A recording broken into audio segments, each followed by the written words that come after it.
Shalom. Shalom. Kok lemes? Mau nyanyi dulu atau mau lanjut? Mau lanjut, oke. Saya berdiri di depan semua pemimpin, amin. Saya berdiri di depan penguasa kota, penguasa provinsi, amin. Penguasa Indonesia, amin. Amin. Saudara nggak yakin, amin. Saudara, sebelum kita belajar, saya tunjukkan satu ayat yang Tuhan beri buat kita mengerti kenapa kita jadi pemimpin. Saudara, kita buka di Daniel 2 ayat 21. Daniel 2 ayat 21 firman-Nya berkata, Dia mengubah saat dan waktu. Dia memecat raja dan mengangkat raja. Jadi saudara, engkau harus tahu kalau hari ini engkau adalah orang-orang yang mendua hati dan berkata, Tuhan terlalu berat. Apa yang harus aku lakukan sebagai pemimpin? Saudara, ada masanya Tuhan berkata kalau engkau didapati tidak memenuhi apa yang Tuhan mau. Saudara, Alkitab berkata dia mengubah saat dan waktu. Jangan jadi pemimpin yang membuat Tuhan ilfil. Sehingga ayatnya berkata dia memecat raja dan mengangkat raja. Saudara, seringkali saya ngomong sama diri saya sendiri. Apapun yang terjadi di hidup saya bilang sama saya, ingatkan diri saya, yang mengangkat saya adalah Tuhan. Bukan manusia. Saya kerjakan apapun, saya letakkan korban, saya menyelesaikan tugas apapun buat Tuhan. Bukan buat manusia. Saudara, ada begitu banyak orang bekerja hanya supaya dilihat. Ada begitu banyak orang berkeluh kesah di belakang. Dan mereka tidak sadar, tidak pernah mengerti bahwa mereka diangkat jadi pemimpin oleh Tuhan. Saudara, Tuhan pakai sinode, Tuhan pakai yayasan, Tuhan pakai siapapun yang mengangkat engkau. Tapi saudara harus mengerti, Bapak Ibu Saudara sekalian. Kalau kita semua mau bertahan di tempat kita harus sangat-sangat mengerti. Di hadapan Tuhan, Dialah yang mengangkat kita. Dialah yang menjadikan kita pemimpin untuk semua yang ada di hatinya. Saudara, ayatnya berkata, Dia memberi hikmat kepada orang bijaksana dan pengetahuan kepada yang berpengertian. Saudara, kalau kita mengerti dan mengenal siapa Allah yang mengangkat kita, Alkitab berkata Dia memberi hikmat. Seringkali kita kehabisan hikmat. Seringkali kita seperti tidak berdaya. Harus seperti apa? Harus jalan keluarnya bagaimana? Tapi Alkitab berkata jika Dia mengangkat, Alkitab berkata juga Dia Allah yang memberikan kita hikmat. Amin. Saudara, saya ajak kita buka di Roma 8. Saya enggak pakai PPT. Roma 8 ayat 30. Saudara, firman Tuhan berkata, dan mereka yang ditentukannya dari semula, mereka itu juga dipanggilnya. Dan mereka yang dipanggilnya, mereka itu juga dibenarkannya. Dan mereka yang dibenarkannya, mereka itu juga dimuliakannya. Saudara, di terjemahan lain, ya saya enggak bicarakan dalam bahasa Inggris, saya langsung terjemahkan buat Bapak Ibu Saudara. Di terjemahan lain dikatakan begini, di awal Tuhan itu menentukan sebuah keputusan, saudara dan saya mau dijadikan apa. Jadi saudara harus mengerti kalau hari ini Tuhan menjadikan kita pemimpin, artinya dari awal Tuhan sudah menetapkan dan memutuskan. Bukan cuman karena enggak ada orang. Karena kosong. Adanya cuma dia, ya udah dia aja deh. Bukan begitu. Tuhan punya rencana dari awal buat setiap kita. Saudara, setelah dia menentukan, Alkitab berkata, dia menaruh semua perlengkapan di dalam diri orang-orang yang dipilihnya. Saudara, tidak cuma perlengkapan, di ayatnya berkata bagus sekali. Dia berkata Tuhan mengatur dasar yang sangat solid dengan dirinya. Artinya saya mau berkata, apapun yang saudara temukan di dalam sisi gelap sebuah kepemimpinan. Saudara tahu, Tuhan melengkapi saudara. Amin. Tuhan mengeset semuanya buat keajaiban. Saudara, tidak cukup sampai di situ. Dia berkata dia memanggil kita dengan sebutan, dengan panggilan, dengan nama kita. Jadi kalau saudara hari ini diangkat menjadi hamba Tuhan, pendeta, maka Tuhan berkata inilah pendeta yang penuh cinta yang kucintai.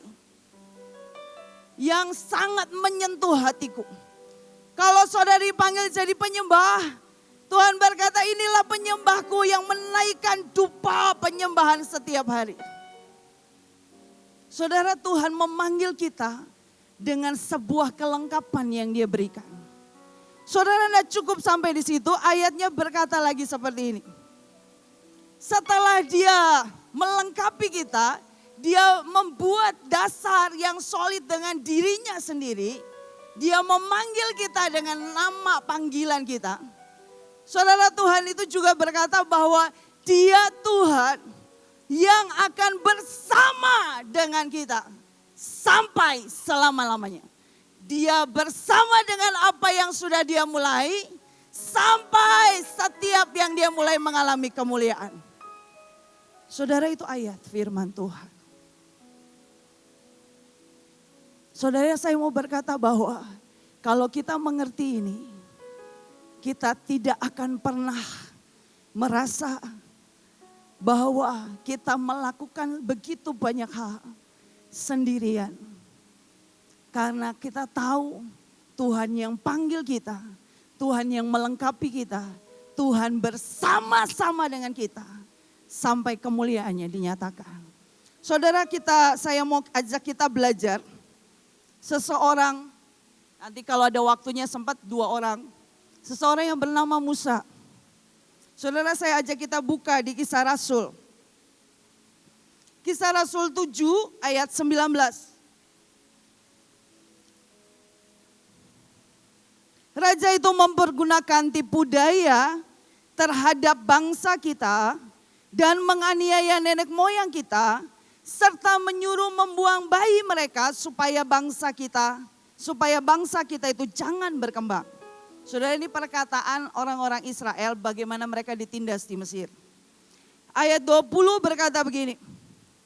Pada waktu itulah Musa lahir dan ia elok di mata Allah.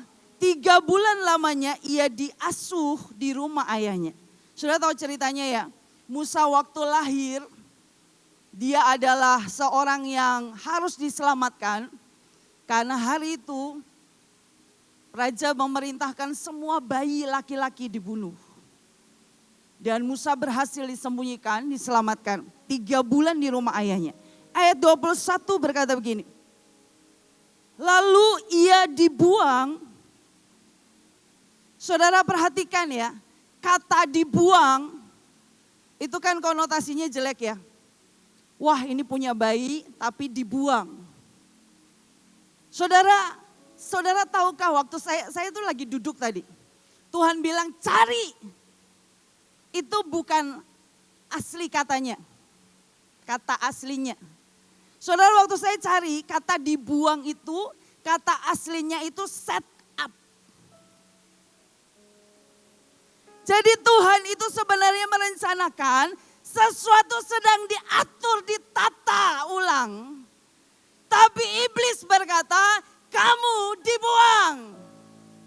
Kamu kena masalah, Tuhan tidak sayang, Tuhan gak peduli, Tuhan tidak bersama dengan engkau. Saudara, seringkali ini sisi gelap terjadi dalam kehidupan kepemimpinan. Seringkali waktu kita memutuskan sesuatu, anak buah kita tidak setuju. Seringkali waktu kita salah memutuskan, salah hitung, salah resiko, apalagi sampai ada keluarga atau anak buah kita yang harus membayar dengan nyawa. Seringkali kita harus menghadapi seperti itu. Tapi bisakah kita sebagai pemimpin hari itu kita menghadap Tuhan dan berkata, Tuhan, Engkau tidak pernah buang saya. Tapi Engkau sedang set up sesuatu dalam hidup saya sebagai pemimpin. Saudara, lanjut ayatnya. Tetapi putri Firaun memungutnya.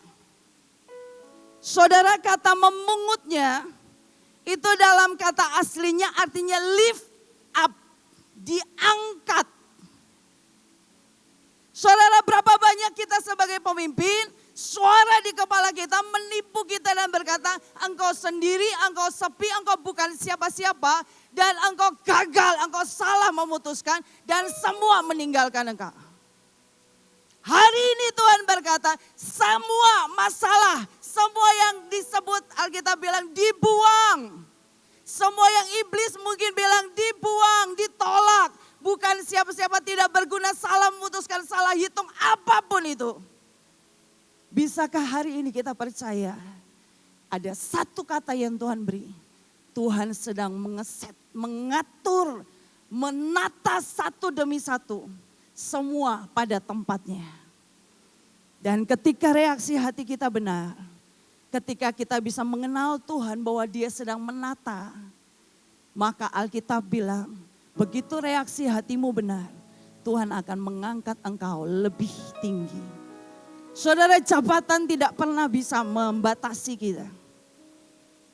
Tapi kalau saudara pernah dengar oleh beberapa orang, saya itu punya anak buah banyak sekali. Kadang-kadang saya itu enggak sempat konseling satu-satu. Tapi saya itu kadang-kadang berdoa secara acak dan kalau lewat tiba-tiba Tuhan bicara sesuatu. Saya ngomong, kamu sedang ngalamin ini ya, Tuhan bicara seperti ini. Tuhan berpesan seperti ini. Jadi beberapa anak buah saya berkata begini, wah saya punya pemimpin sakti katanya.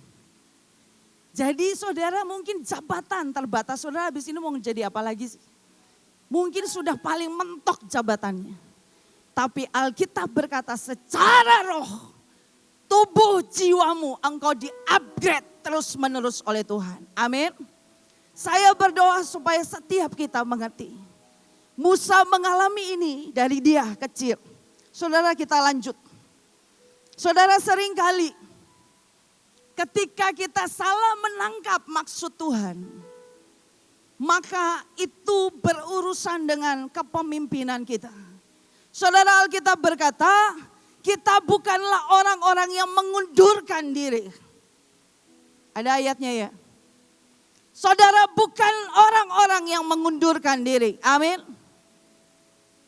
Tapi kita juga bukan orang-orang yang berdiri di posisi kita, melakukan tugas kita tanpa rasa. Kita orang-orang yang bergerak dengan rasa Tuhan di dalam hidup kita.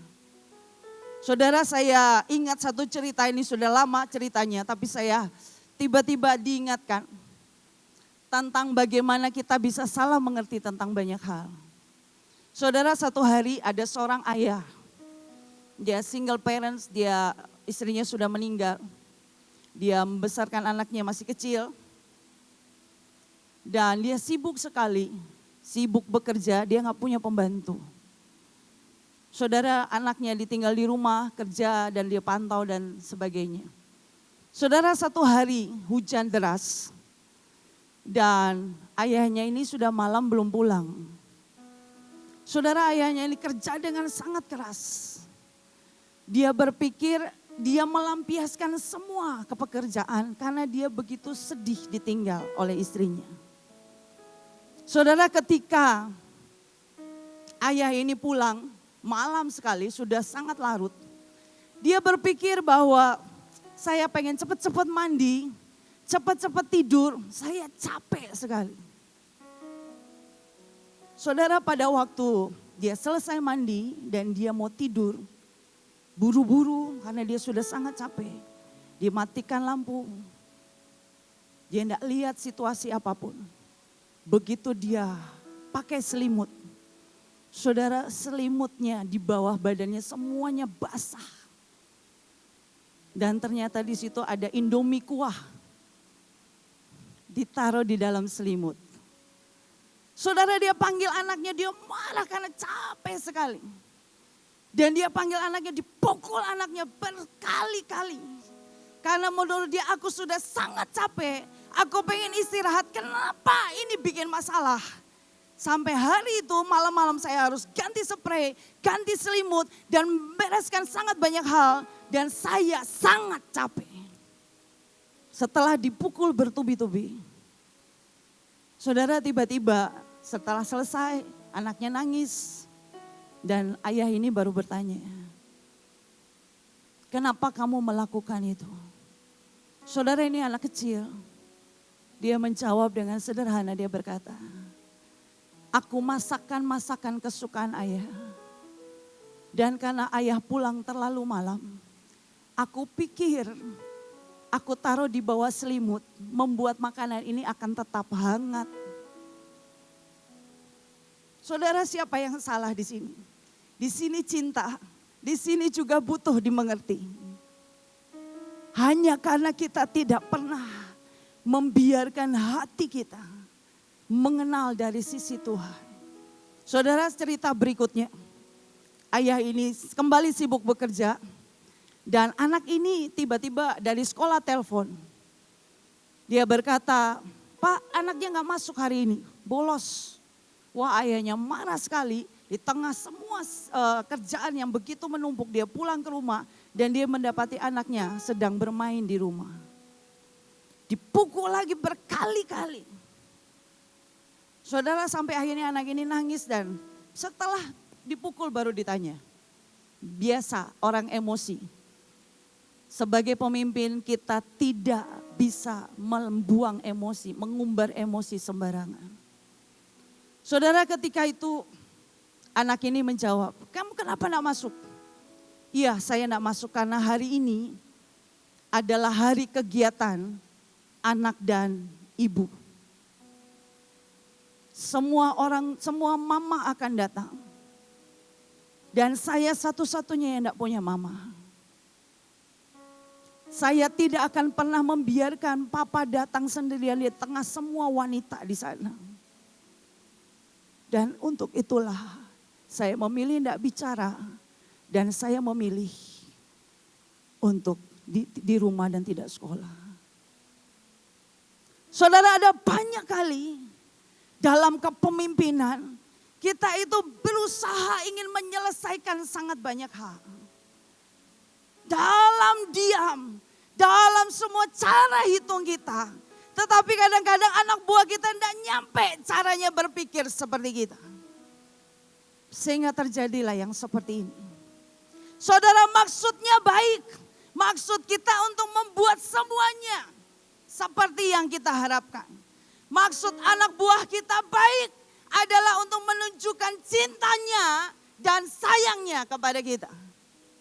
Tapi seringkali itu membuat kita kesal, nabrak.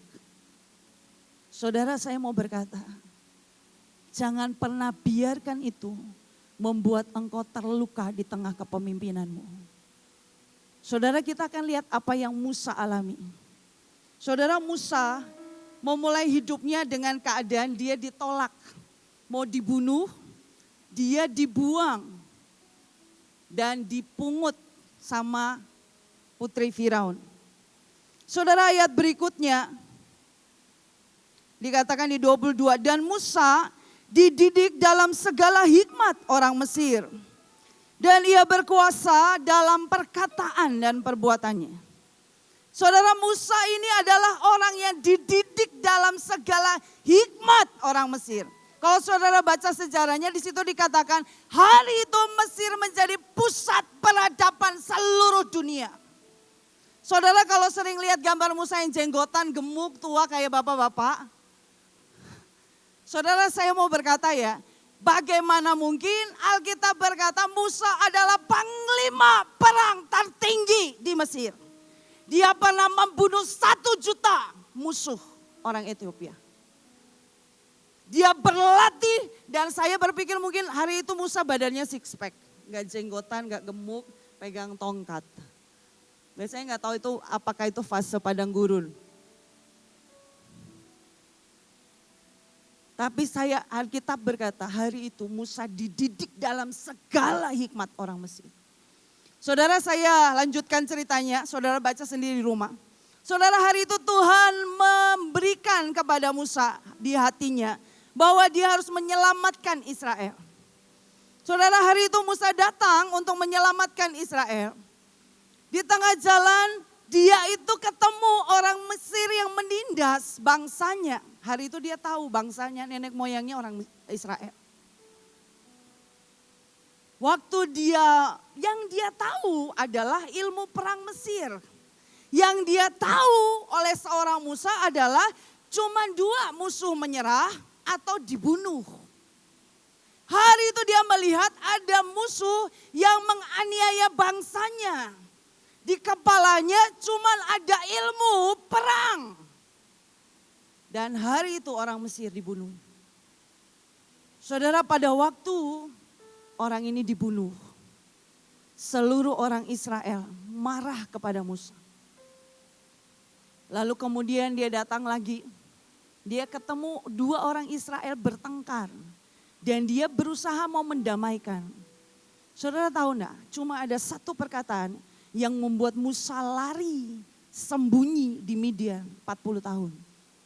Perkataannya berkata, siapakah yang mengangkat engkau menjadi hakim atas kami? Saudara Musa datang kepada bangsanya karena pesan Tuhan. Tapi hari itu dia menghadapi 1 kalimat yang berkata, siapa yang mengangkat engkau menjadi hakim atas kami? Saudara ingat Musa pernah mau dibunuh waktu kecil. Musa pernah merasa dibuang oleh keluarganya. Hari itu saya tidak tahu apa luka yang ada dalam hati Musa. Sehingga oleh perkataan itu, saudara Musa sembunyi di Midian 40 tahun. Saudara saya tidak tahu sampai Tuhan datang di semak belukar. Bahkan Musa tidak pernah berani lagi menghadapi Israel. Karena dia berkata, nanti mereka tidak percaya kalau engkau yang mengutus aku. Nanti mereka ngomong begini, alasannya banyak gitu. Sampai akhirnya Tuhan mengutus Miriam dan Harun. Saudara seringkali dalam kepemimpinan kita, sisi gelap yang kita harus hadapi adalah betapa yang kita sebut kita namanya adalah penolakan. Keputusan kita salah, dianggap salah. Keputusan kita dianggap tidak adil. Keputusan kita dianggap tidak menguntungkan, tidak mengerti perasaan anak buah. Wah kalau sudah main perasaan ya, saudara percayalah 50 anak buah 50 perasaan. Dan saudara tidak bisa menyenangkan semuanya. Kecuali saudara melekat bersama dengan Tuhan. Supaya saudara bisa memakai semua perlengkapan yang Tuhan beri. Saudara hari itu seorang yang Alkitab berkata dia panglima perang terhebat. Dia tertinggi. Dia dikenal semua bangsa. Dia jago perang hanya karena 1 kalimat. Siapakah yang mengangkat engkau menjadi hakim atas kami? Sembunyi 40 tahun. Saudara waktu dia masuk ke padang gurun, dia penuh dengan keraguan. Dia bukan orang yang dengan sangat bulat dan berkata, ya Tuhan aku tahu untuk masa inilah aku ada. Tapi dia orang yang berkata, Tuhan bagaimana kalau mereka tidak percaya kepadaku? Saudara percayakah engkau bahwa segala sesuatu yang Tuhan beri dalam hidupmu, tidak sekedar kebetulan ketemu di tengah jalan. Tapi Tuhan sudah mengatur semuanya sejak awal. Saya berdoa saudara menangkap ini dan mengerti ini. Hari ini Tuhan sungguh-sungguh ingin menyembuhkan semua luka di hatimu. Saudara, hari itu Musa memimpin bangsa Israel. Dan dia menghadapi semua keluhan, pemberontakan, semua ketidakpuasan, ketidakpercayaan dan semuanya. Saudara, hati Musa sendiri, saya belum menemukan ada fase dia benar-benar berurusan dan firm, sembuh. Tapi dia tahu dia harus memimpin bangsa dan Tuhan melengkapi dia dengan mujizat. Saudara, dari semua yang terjadi, 40 tahun di Mesir, 40 tahun di Midian, 40 tahun di padang gurun. Saudara, di akhir hidupnya, dia marah di hadapan Tuhan. Dan Tuhan terpaksa membuat dia, memutuskan dia tidak masuk tanah Kanaan. Saudara, ada ayat yang berkata, janganlah engkau mengakhiri dengan daging. Segala sesuatu yang kau sudah mulai dengan roh. Hanya karena engkau letih, hanya karena engkau lelah, hanya karena engkau tidak mengerti apa yang sedang terjadi. Jangan pernah merasa berjasa karena engkau sudah berkorban lebih banyak dari yang lain. Saudara, saya waktu sedang siapkan ini tiba-tiba Tuhan ingatkan satu kejadian. Saudara, hari itu guru saya berbuat salah. Dia buat buat nilai tidak lapor ke orang tua. Singkat cerita orang tuanya pengen nilai IPA-nya lebih tinggi. Tapi hasilnya semuanya menuju ke nilai IPS. Orang tuanya marah dan dia datang dan dia maki-maki. Ini orang mulutnya makinya tuh lancar banget. Dia maki dan dia minta pokoknya diganti nilainya. Saya berpikir kalau ini diganti, nanti kalau yang lain tahu nanti semua demo minta diganti. Akhirnya saya bilang ketemu sama saya.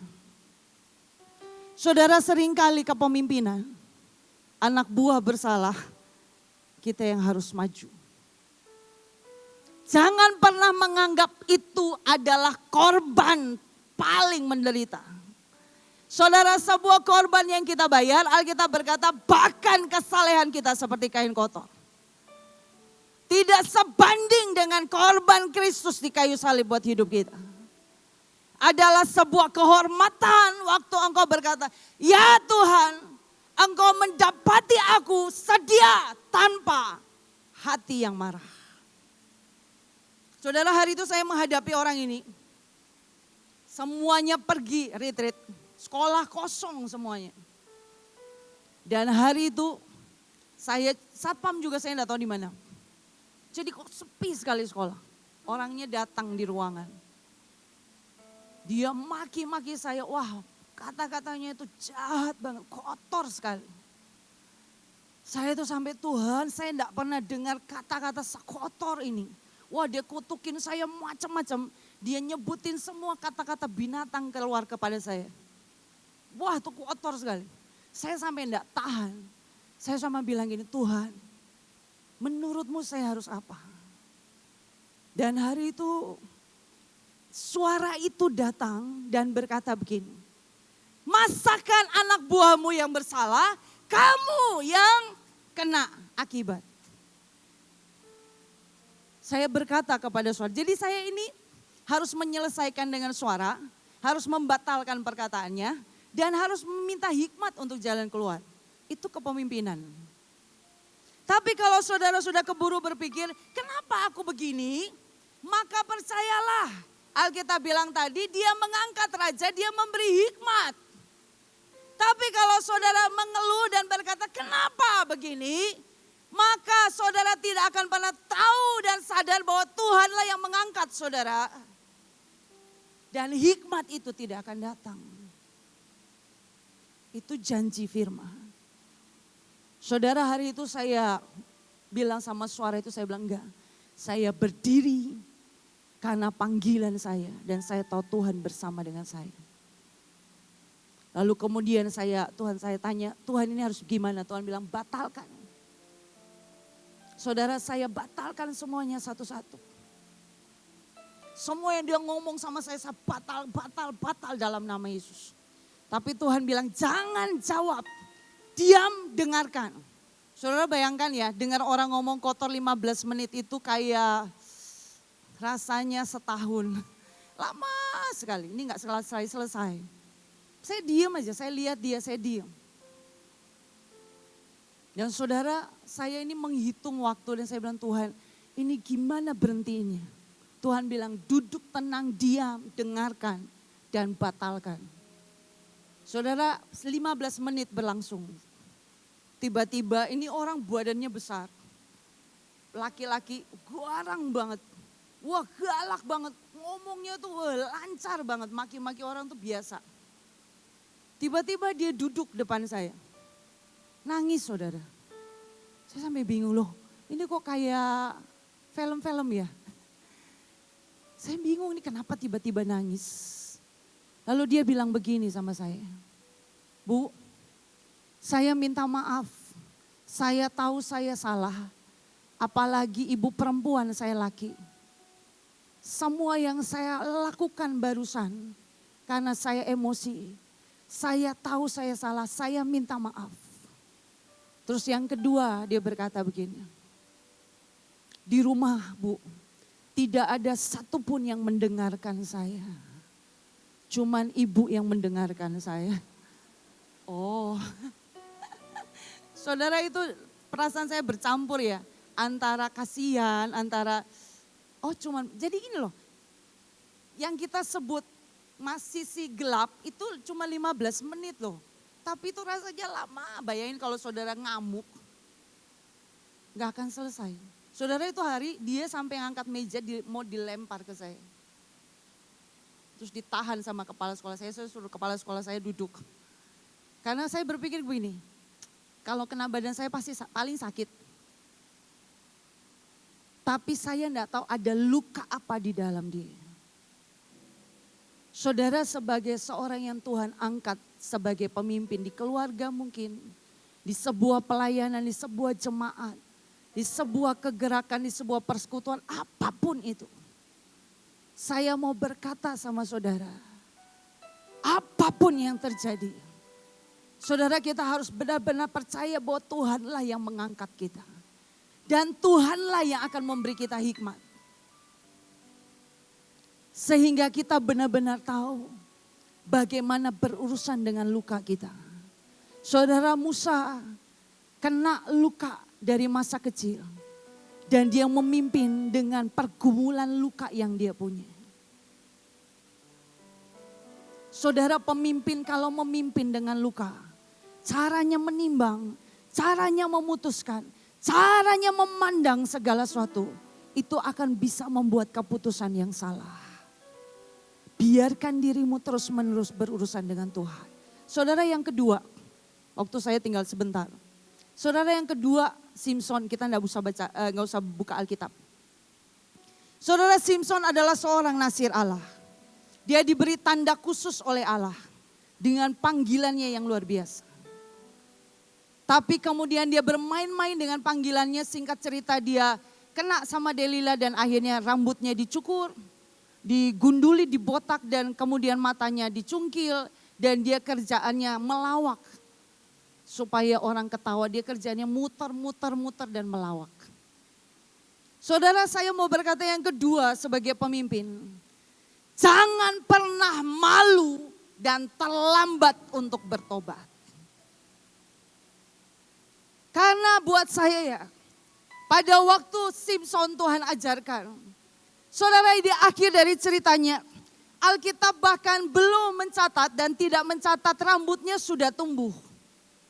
Tetapi di akhir cerita itu, Simson dirantai dan dia berkata, ya Tuhan sekali ini saja tolonglah aku. Saudara waktu dia berkata di ayat terakhir itu, ada 3 nama Allah yang dia panggil. Yang pertama dia panggil Jehovah, Allah yang menang atas segala sesuatu. Yang kedua dia panggil Adonai, Allah yang memiliki kemampuanku. Saudara pada waktu dia bermain-main dengan panggilannya, dia tidak pernah sadar bahwa kekuatan yang dia miliki adalah asalnya dari Tuhan. Dia hanya berpikir bahwa itu karena rambutnya. Karena memang sudah settingan dari awalnya begitu. Sudah ketentuannya begitu. Saudara, di akhir dari semuanya dia kehilangan sangat banyak. Saudara, yang ketiga, dia memanggil nama Tuhan. The Almighty God. Allah yang sanggup membunuh semua musuh. Saudara, di akhir dari semuanya, Simson bertobat dan dia memanggil Tuhan. Dengan 3 nama itu, dia menyadari kekuatannya sesungguhnya asalnya dari Tuhan. Saudara, Alkitab mencatat yang dibunuhnya waktu matinya jauh lebih banyak pada waktu dia hidup. Kalau kita terlambat bertobat, kita kehilangan sangat banyak. Walaupun Tuhan tetap setia dalam hidup kita. Amin. Saudara, sebelum kita berdoa, saya mau cerita sebuah kesaksian. Saya berdoa supaya saudara pulang.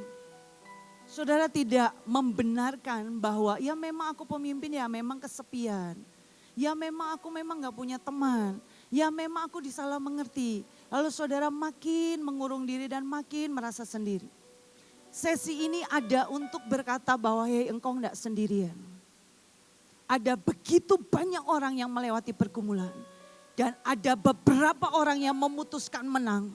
Memutuskan mengerti hati Tuhan. Mengerti bahwa Tuhan sanggup menyembuhkan mereka.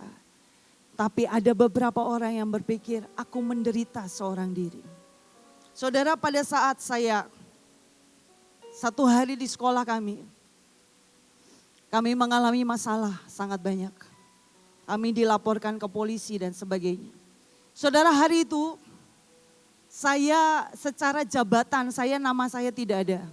Saya ini hanya asisten yang tanpa jabatan tertentu di sebuah kepengurusan. Di atas kepala sekolah tapi bukan kepemimpinan tertinggi juga. Jadi yang nama di struktur itu hanya kepala sekolah dan ketua yayasan. Saudara, hari itu beberapa guru dikeluarkan.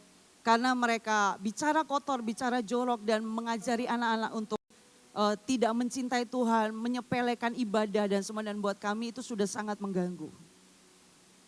Saudara, kami mengeluarkan sekian belas orang dan mereka marah karena mereka berkata kenapa gak adil dan segala macam. Karena mereka gak tahu harus mau kerja di mana. Dan mereka, di antara mereka ada yang melaporkan ke polisi. Saudara, hari itu kami didatangi sangat banyak polisi, pengacara, tukang bunuh, dan semuanya.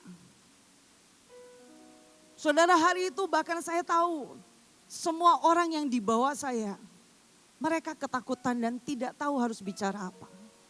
Saya berpikir begini, saya ngadep Tuhan dan saya bilang, Tuhan, menurutmu saya harus apa? Saudara, yang tanda tangan di situ enggak ada nama saya. Dan hari itu Tuhan berkata, pakai setiap kesempatan untuk engkau meletakkan dasar bersamaku sekali lagi. Untuk engkau melihat kemuliaanku. Saudara, saya bilang, ya Tuhan, saya mau. Lalu saya tanya, saya harus apa? Dan hikmat itu datang, saya buat surat kuasa, saya ketik, saya kasih ke ketua yayasan. Saya bilang, tanda tangan ini, kasih kuasa kepada saya. Saya akan selesaikan semua sampai selesai satu nama.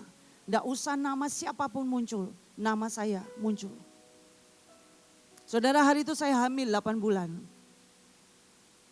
Saya bengkak semuanya. Dan saya dipanggil polisi, diperiksa berjam-jam. Saya itu bukannya orang yang begini loh. Ya sudahlah, saya percaya. Enggak. Saya itu punya iman begini. Saya datang dan semua pintu penjara akan bergetar. Seperti kasusnya Paulus. Terjadi enggak? Enggak. Saya kecewa enggak? Enggak. Saya bilang, Tuhan apapun saya percaya. Saudara, hari itu bahkan ada anak buah saya bilang begini, kenapa yang si guru ini kamu pecat? Ya saya gak suka sama dia. Loh, kenapa kamu gak suka sama dia? Ya gak suka aja, karena alasan pribadi. Loh, kok boleh Saya bilang, ya nggak bisa dong, memutuskan segala sesuatu nggak boleh pakai alasan pribadi. Dan dia berkata, saya tidak bisa menarik keputusan saya karena saya malu. Saudara mau tahu, ini orang yang merasa dirinya korban dari semua peristiwa besarnya. Dialah yang memimpin orang-orang lain untuk membawa ke pengacara dan polisi. Saudara, hari itu kami sewa pengacara. Dan tambah panas karena semua adu ilmu hukum. Saya bilang, waduh ini saya tuh gak ngerti hukum dan gak mau mempelajari hukum sama sekali. Saya gak suka hari itu. Lalu kemudian orangnya pulang, saya duduk di kantor saya. Dan saya bilang, Tuhan ini gimana?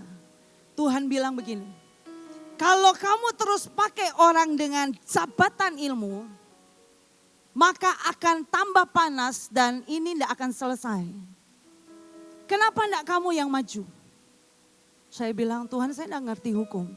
Kamu telepon dia dan minta diajari setiap saat. Terus kemudian saya masih belum mengerti di situ. Saudara, kemudian saya telepon orangnya. Dan di situ saya baru tahu kenapa Tuhan menyuruh seperti itu. Saudara, setiap kali mereka tuh ada 3 tim. Satu tim itu ada 3 orang. Itu 3 orang itu orang yang saya telepon minta diajarin, dia cerita, dia bilang, kamu perhatikan ada 3 orang kan? Iya. Itu yang 1 ketua pengacara, yang 2 asisten pengacara, yang 3 itu tukang bunuh. Kamu lihat tasnya itu diisi dengan semua senjata tajam, celurit, pisau, dan semua guna-guna dan semua ilmu hitam. Ya, terima kasih. Saya menghadapi itu, saya bilang, wah saya nggak ngerti.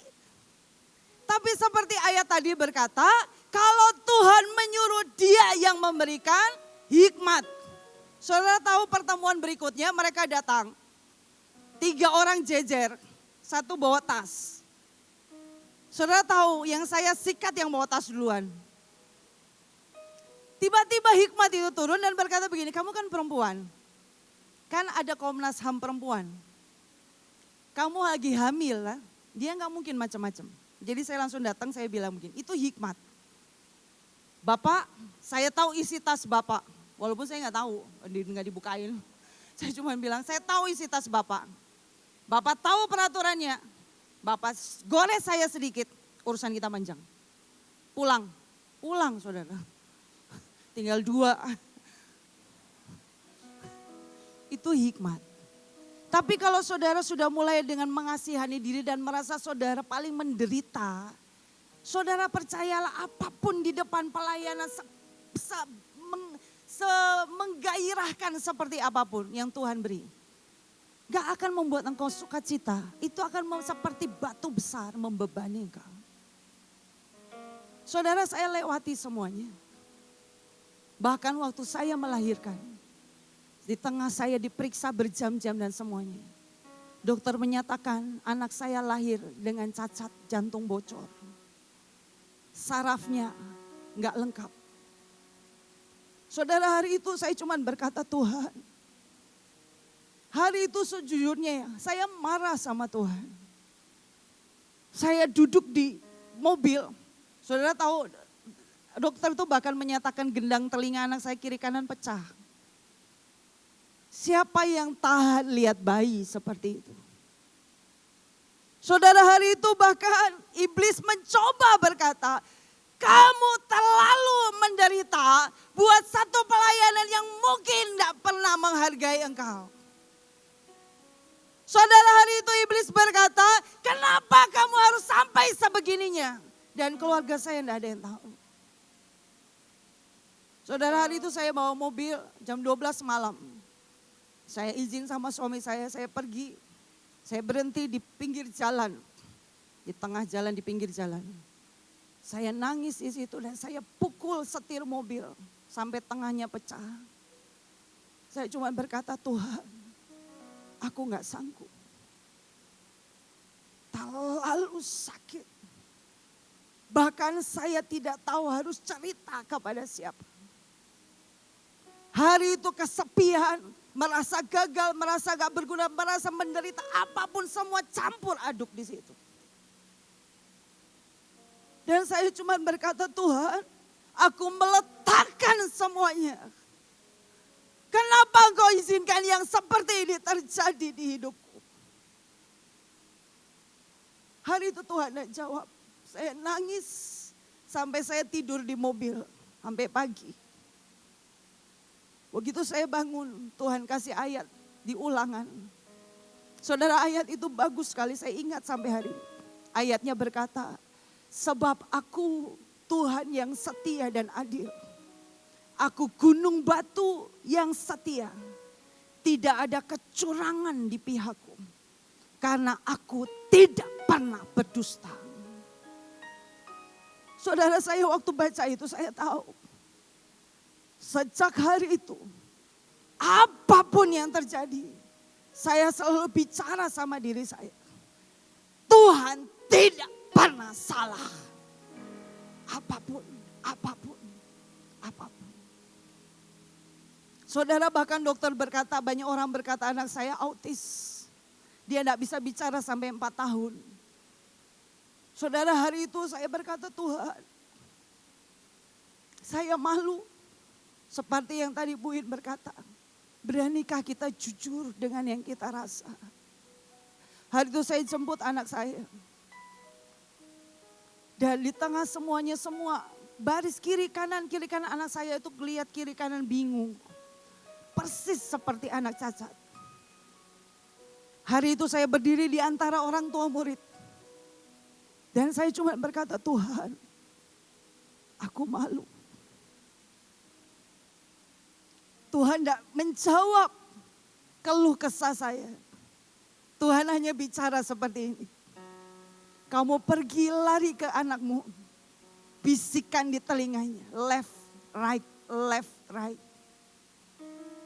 Saudara, saya lakukan itu. Artinya saya hari itu waktu saya melakukan, semua orang tahu itu anak saya. Saya lakukan itu. Dan dia mulai baris. Dan saya baru tahu, ternyata dia mengerti bahasa Inggris. Jadi seringkali kita itu nyalahkan Tuhan tapi kita yang bodoh. Dan saya bawa dia ke dokter manapun, hari ini dia lancar sekali bicara. Tapi saya mau berkata sama saudara, jangan pernah curiga dengan Tuhan. Jangan pernah biarkan luka membuat engkau berjarak dengan Tuhanmu. Karena Tuhan yang mengeset dari awal memanggil engkau, menentukan engkau menjadi pemimpin. Dia yang mengangkat engkau, dia bersama-sama dengan engkau. Saudara, sejak kemarin saya berdoa. Pagi ini Tuhan ingin kita satu saja. Karena waktu sudah habis. Kita akan berdoa. Tapi Tuhan bilang begini. Bolehkah sekali ini engkau tanggalkan semua jubah tugasmu. Sebentar aja. Dan engkau panggil dia Bapa. Datang sebagai anak. Dan berkata, Bapa, sembuhkan aku. Bapa, buat aku tahu aku tidak sendirian. Bapa, buat aku tahu yang kau bayar tidaklah seberapa dibandingkan kemuliaan yang engkau mau berikan kepadaku. Saudara datang dengan kerinduan. Dan saudara berkata, Bapa, peluk aku. Beban yang kupikul, aku tidak mengerti caranya, jalan keluarnya. Aku kadang-kadang tidak mengerti bagaimana harus menghadapi semua ketidakadilan yang dituduhkan kepadaku. Aku bahkan tidak mengerti semua fitnah, semua yang terjadi di bawah tentang kepemimpinanku. Tapi hari ini Tuhan mau berkata, maukah engkau sembuh hari ini? Pemimpin yang sembuh akan meletakkan hidupnya terikat dengan Tuhan. Dan akan menyelamatkan sangat banyak. Mari kita berdoa.